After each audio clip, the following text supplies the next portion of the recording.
السلام علیکم ورحمت الله وبرکاته.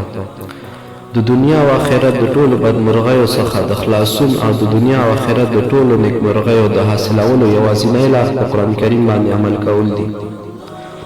الله تعالی فرمایي: کتاب انزلناه الیک لتخرج الناس من الظلمات الى النور. وای اے رسوله، وای ما په تا باندې قرآن کریم د دې په خاطر نازل کړی دی چې خلک د تیارو څخه رڼا ته وباسي. نو که غواړئ د دنیا او آخرت د ټولو بدمرغیو څخه خلاصون ومومئ، نو په قرآن کریم باندې عمل وکړئ. نن سبا چې موږ په دې بدمرغیو کې اخته یو، اصلي لامل دا ده چې موږ د قرآن کریم څخه لرې یو. وای هغه کس چې د قرآن کریم تلاوت کوي همداسې په قرآن کریم کې سوچ کوي، نو څومره چې وای دا د قرآن کریم علم کوي، نو د قرآن کریم زده کړه کوي، وای دومره به دغه کس باندې الله محبت کوي. دا د الله مینې د مخلوق سره د هغې د سببونو یو سبب دی چې څوک د قرآن کریم سره مینه لري، الله تعالی د هغه کس سره مینه لري. نو څومره چې ته قرآن کریم ته نږدې، هماغومره به الله ته نږدې.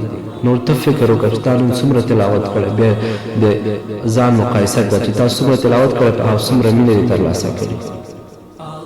څومره چې یو څوک قرآن کریم ته نږدې وي، هماغومره به الله ته هم نږدې وي.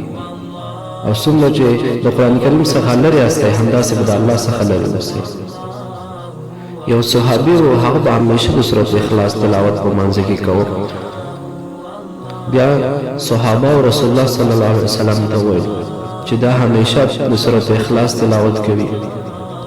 بیا هغه صحابي چې و، هغې ویلي و چې زه په دې سورت باندې مین یم او په دې کې د الله صفات ذکر شوي. نو بیا محمد صلی الله علیه وسلم د صحابهو ته وویل چې ورته ووایه چې الله در سره هم مینه لري. همداسې په یو حدیث کې راځي چې ته ورته ووایه چې الله جل جلاله ته د دې صورت د مینې له وجې جنت ته بوتللی یې. نو اوس خپله فکر وکړئ، یعنې یو صحابي چې صرف په یو صورت باندې مین و، هغه الله جنت ته بوتلی او الله ورسره مینه درلوده. همداسې که چیرې یو انسان په ټول قرآن باندې مین وي او علم یې کوي، تفسیر یې کوي، ترجمه یې کوي، نو د دې انسان سره به الله څومره مینه کوي. یعنې هغه چې په یو صورت باندې مین و، محمد صلی الله علیه وسلم ورته وویل چې الله در سره مینه لري. همدارنګه بل حدیث کې راځي چې ته جنت ته پلوتلی. او نن سبا راشه زموږ حالاتو ته وګوره چې د ژوند په کارونو کې څومره عبثیات او دې شیانو کې اخته یو، خو قرآن کریم ته یو 15 دقیقې وخت هم نه لرو په ټوله ورځ کې. په بدمرغیو کې چې اخته یو او خلاصون ترې نه لرو، خو وجه یې همدغه ده که نه.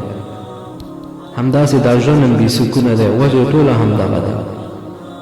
که څومره د ژوند مشکلات لري، هر څومره لري، نن ته دا فیصله وکړه چې هره ورځ زه سهار راپاڅېږم نن سهار، نو حتما به زه نور د قرآن کریم تلاوت کوم هره ورځ هر سهار. بیا ورو ورو د خپل ژوند مشکلات وګوره، انشاءالله ټول مشکلات به د ژوند حل شي. هم به دې دا دنیا روښانه وي، هم به د هغه دنیا.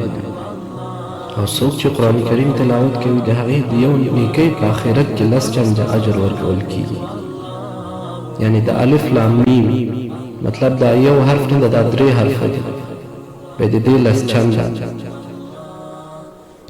مسلمان باید قرآن کریم د ثواب په خاطر تلاوت کړي، همداسې په هغې کې فکر او تدبر وکړي، عبرت ورڅخه واخلي. الله رب العزت د زموږ ټولو مسلمانانو مینه د قرآن کریم سره پیدا کړي. السلام علیکم ورحمت الله وبرکاته.